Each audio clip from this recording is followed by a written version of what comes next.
Welcome back, guys. So this is the section of the OMG Beauty Show where I want to give back to you. I am your beauty bestie, and not only do I give you tips and tricks that you can use for your everyday life, I also want to make you feel good. So today we're going to be talking about paralysis analysis and what that is.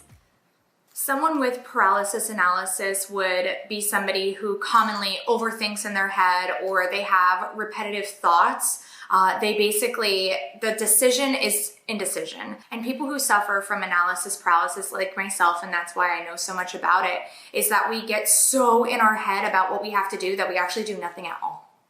And that's even worse than actually realizing what you're doing at hand. So number one, first and foremost, is that self-awareness that you're having that moment of analysis paralysis. And then your second thought would be, well, let's go to hell is what I call it. Let's go to those dark places in our mind where we're fearful or something could happen. Let's go to those places. And I actually learned this from Hey Elizabeth Faye of Hair Love Retreat. You have to go to the darkest of places when it comes to your thought process and then reverse engineer it from there. So for instance, if you're afraid you're gonna lose money, right? Like you're afraid like, oh, if I commit to something, I'm going to lose money. Well, let's go to that dark place of like, well, would you really lose money, right? Because the stories we make up in our head are not necessarily what is actual fact. So what you have to do is you have to figure out on paper, right? On paper, what does that look like in order to me to just do what I have to do?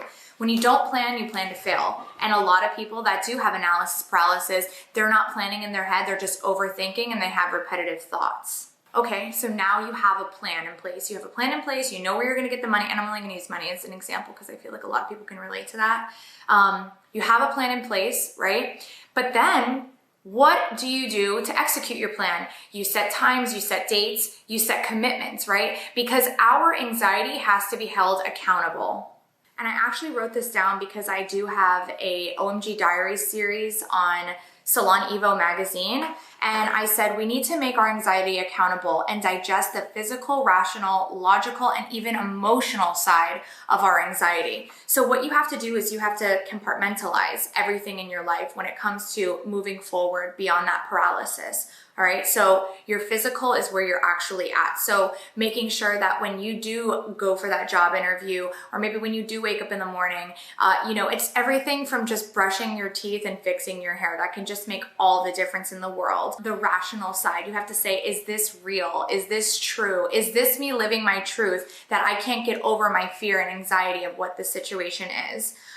Logical, right? So same thing. If you are not being logical about the situation and you're only being emotional, then what ends up happening is when you're emotional, and analysis paralysis is based upon the fact that your brain is swelling and no information is coming in and no information is coming out. So that's the paralysis state. I'm not a doctor. This is just due to my own research and a lot of people that I have read and noticed. So anything that we are doing in our life right now, we are planting seeds, right? We are planting seeds.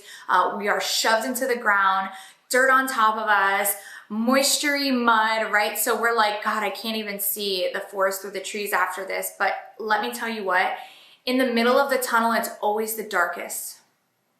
And Jen from Cosmoprof actually taught me this, Jen Wilder. She said, in the tunnel, it's always the darkest because you want to look back because you see that light and it's easier to turn back.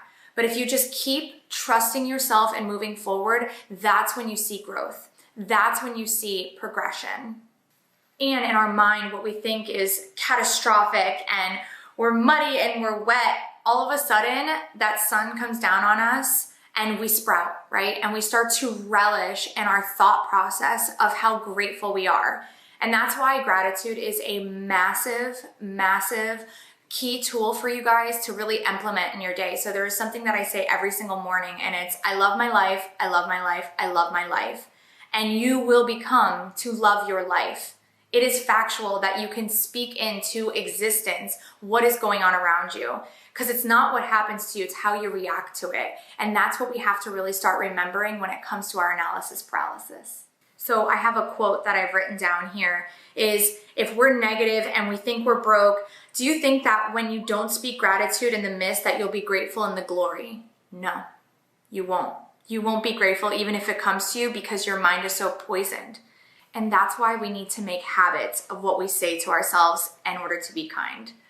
Analysis paralysis is a self-awareness, but gratitude is a practice. So any sort of practice takes at least 4 weeks in order to make a habit. And trust me, it'll help you out so much. This is Olivia at OMG Artistry. I'm so glad you guys were here to enjoy the first episode of the OMG Beauty Show. Thanks so much. Hey guys, thank you so much for tuning into the first episode of the OMG Beauty Show. If you want to see any products, miscellaneous stuff that I was using, or maybe you missed the QR code, you can head to this QR code right here and it'll take you to my website. I have a blog post maybe about ancillary things that I didn't bring up on here, but also all the products that I used for this episode. See you guys there.